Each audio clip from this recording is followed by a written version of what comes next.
रविराज साबळे यांच्या पूर्ण परिवाराला आज सकाळी अटक केली. काय कारण? ते पोरग शिक्षणाच्या ह्या चाललेल्या लढाईत सामील झालं म्हणून. काल त्याला संध्याकाळी अटक केली, सोडून दिलं, घरी त्याला पोहोचला, आराम केला, सकाळी उठला. मग आज सकाळी अटक करायचं कारण काय? तर तुम्ही व्हिडिओ करताय म्हणताय. कुठल्या कायद्यानं व्हिडिओ करणं बंदी हो या देशामध्ये? या संविधानानं बोलण्याचा, मत मांडण्याचा अधिकार दिला, तो पण तुम्ही हिरावून घेतायत का? मला या सत्ताधाऱ्यांना फक्त एवढंच सांगायचंय की तुमचा जो पक्ष आज सत्तेत आहे, भारतीय जनता पार्टी, याच्यातले 90% नेते जयप्रकाश नारायण यांच्या अशाच शिक्षणासाठी आणि भ्रष्टाचारासाठी उभारलेल्या आंदोलनातून जन्माला आलेत. आणि तुम्ही त्याच आंदोलनाला आज तुम्ही आतंकवादी घोषित करताय, नक्षलवादी घोषित करताय. तुमचे अरुण जेटली जेपी आंदोलनातून आले, तुमचे पर्रिकर, तुमचे लालकृष्ण अडवाणी सर तर विपरीत विचारधारेचा आदर करून राजकारण करा म्हणून सांगून गेले पार्लमेंटमधून. तुम्ही हे पान फेडताय का तुमच्या वैचारिक विचारधारेचे, तुमच्या पक्षाचे? मी काय काँग्रेसचा समर्थक नाही. ते सोनम वांगचुकला तिकडे आग लावा, मला घेणं देणं नाही. पण पेपर फुटला की नाही फुटला? 25 पोरं मेले की नाही मेले? काल त्या जंतर मंतरच्या आंदोलनावर 2 दिवसापूर्वी एक पोलिसवाला एका मुलीच्या पाठीमागून काठी टोचतोय. अरे तुम्ही माणसं आहेत का जनावर आहेत? तुम्ही कशाचा अंत बघताय तुम्ही? ठीक आहे, तुमचं असं म्हणणं आहे ना की पेपर लीक झाला, पण आंदोलनाच्या आडून काही विपरीत गोष्टी घडतायत. कोणत्या गोष्टी घडतायत?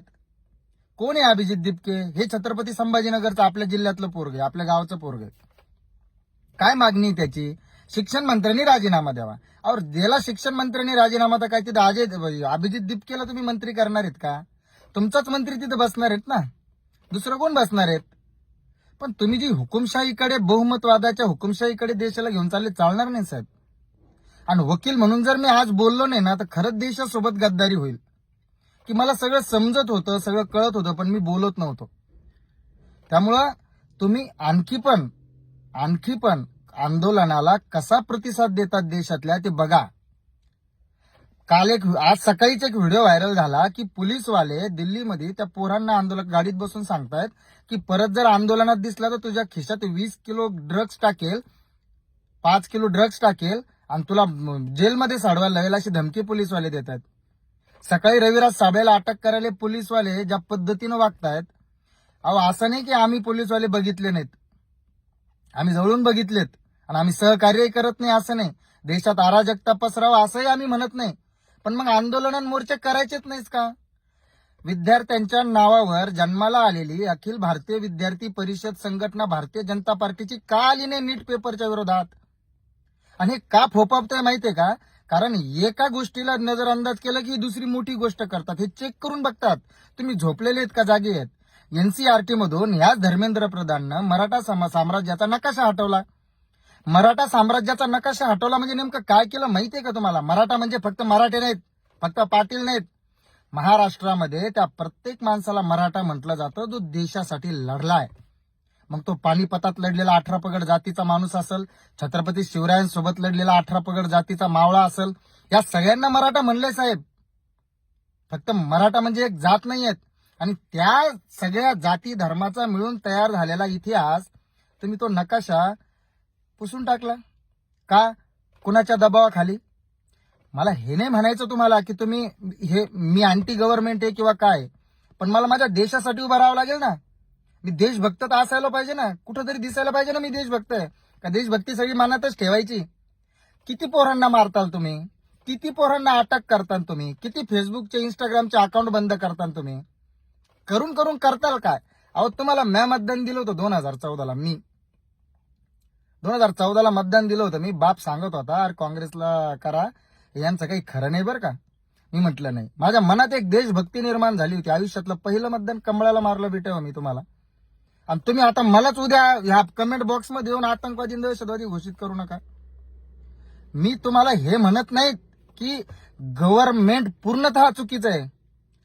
अहो पण ह्या देशामध्ये कितीतरी मंत्र्यांनी मागणी नसताना राजीनामे दिलेत माहितीये का?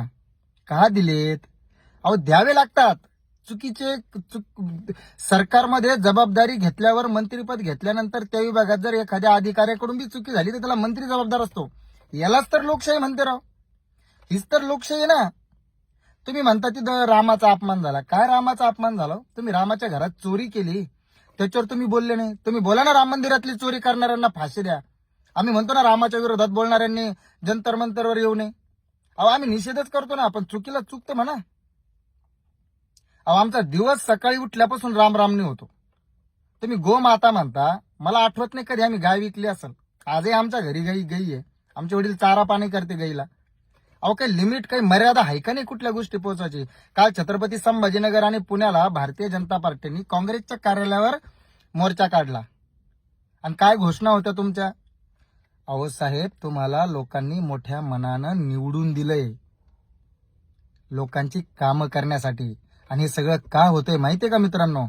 VIP पॉलिटिक्स कल्चरल आणणारे तुम्ही आम्ही आहेत आणि म्हणून हे माजलेत साले.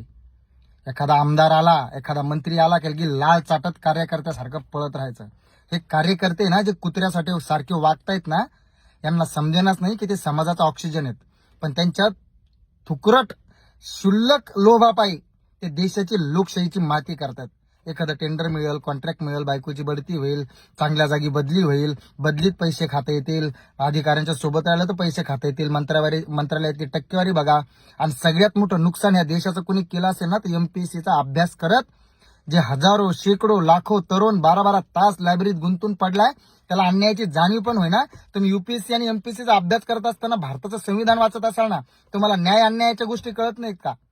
तुम्ही देशासाठी समाजासाठी बोलत का नाहीत? मी म्हणत नाही तुम्ही रस्त्यावर या अभ्यास सोडून, पण ऍटलीस्ट बोला तरी, मत तरी मांडा. कशाला घाबरताय तुम्ही? आणि वकील मंडळींना पण सांगतो, सोनम वांगचुक आणि दाबेजीत दिपकेसाठी नाही, पण शिक्षणासाठी आणि त्या आंदोलनाला समर्थन म्हणून भारतातला पहिला मोर्चा परवा दिवशी आम्ही काढला. आणि मी बाकीच्यांनाही सांगतो, तुम्ही जर आता शांत राहिलेत तर तुम्ही देशासोबत गद्दारी कराल. मी म्हणत नाही तुम्ही भाजपासोबत गद्दारी करा, पण देशासोबत तरी करू नका. भाजप पुढच्या निवडणुकीत ज्याला मतदान करायचं ते करा, आम्हाला घेणं देणं नाही. पण या निमित्ताने शिक्षण व्यवस्था तरी सुधारेल ना. लोक समोर येतील, बोलतील. आमदारायला, खासदारायला, मंत्र्याला ज्याच्या त्याच्या बॅगी उचलू दे ना स्वतःला. यांच्या घरी पाहुणा आला का भत्ता, यांना पाहिजे ते पैसे, राहायला फुकट घरं, बंगले, PA 4-4 PA पैसे गोळा करायला लागतात म्हणून. कुठून तुम्ही हप्ते घेता, भडवेगिरी करता तुम्ही. अहो, ज्या जनतेच्या जीवावर तुम्ही निवडून आलात, आज तुम्ही 100-100, 500-500 कोटीचे घरं भरलेत. घरं आहेत तुमचे. कुठून आले हो पैसे तुमच्याकडे? कारखाने तुम्हालाच, बँका तुम्हालाच, शिक्षण संस्था पण तुम्हालाच. काही लाजबीज वाटते का नाही तुम्हाला? देश नावाची काही कन्सेप्ट ठेवली का नाही तुम्ही? देव, देश, धर्म आणि संस्कृती कुठे घेऊन चाललेत तुम्ही? आणि तुम्ही आज विद्यार्थ्यांना छेडले. लक्षात ठेवा, तुमचा पक्ष अण्णा हजारेच्या आंदोलनातूनच सत्तेत आला होता. तुमच्या पक्षातले 90% नेते जयप्रकाश नारायणच्या आंदोलनातून जन्माला आलेत. या देशाचा आत्मा आंदोलन आहे, आत्मा. तुम्ही जर आंदोलनाला चिघळात ना, आज पण बघा, जे पण लोक हिंदू धर्माचे पुरस्कृत करणारे जे लोक आहेत, अहो आम्ही पण करतो ना हिंदू धर्माचे पुरस्कार. मंदिरासमोर घर होतं आमचं, आजही आम्ही तिथंच राहतो. आमचे जिंदग्या गेल्यात हरिपाठ नाम सप्ताह करून. लहानचे मोठे त्यात झाला, मी रोज संध्याकाळी हरिपाठ करायचो, आजही होतो आमच्या मंदिरात. काय चालवलंय काय तुम्ही?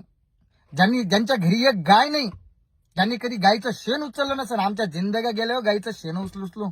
आमचे माणसं मरायला आली शेतात, काबाड कष्ट करू, 50-50, 100-100 गायी आहेत. तुम्ही आम्हाला सांगणार गोरक्षा करा, तुम्ही आम्हाला सांगणार जय श्रीराम. अहो, राम राम म्हणत आमच्या पूर्वजांची जिंदगी गेली राव. आणि आणखी पण चाललीच, आणखी पण आम्ही रामरामच घालतो सगळ्यांना. हे तुम्ही कोणतं सोंग आणलं नवीन देशामध्ये? काही झालं की अँटीनेशन. अरे, आम्ही देशाचा विरोध नाही करत, आम्ही वैयक्तिक तुमचा विरोध करतो. धर्मेंद्र प्रधाननी जर राजीनामा दिला असता, त्याला तुम्ही दुसरं मंत्रीपद द्यायचं असतं ना, काय फरक पडला असता? लोकांना कळालं तरी असतं ना. पण जी लोक ह्या देशामध्ये MPSCचा अभ्यास करणारी तरुण मुलांनी वाचलेलं नागरिक शास्त्र, राज्यशास्त्र आणि संविधान लोकांना सांगायची वेळ आलेली आहे, लोकांत जागरूकता करायची वेळ आलेली आहे. VIP पॉलिटिक्स मोडीत काढावं लागेल. आणि खास करून शेतकऱ्यांना पण सांगतो, तुमच्या इतका मोठा अन्याय दुसरा कुणावरच होत नाही. पण तुम्ही हे आंदोलन विद्यार्थ्यांचे म्हणून जर सहभागी होत नसाल, तर तुमचं पण सगळ्यात मोठं नुकसान होईल. आणि दुसरी गोष्ट, तुम्ही रविराज साबळेचा पूर्ण परिवार सकाळी अरेस्ट केलात.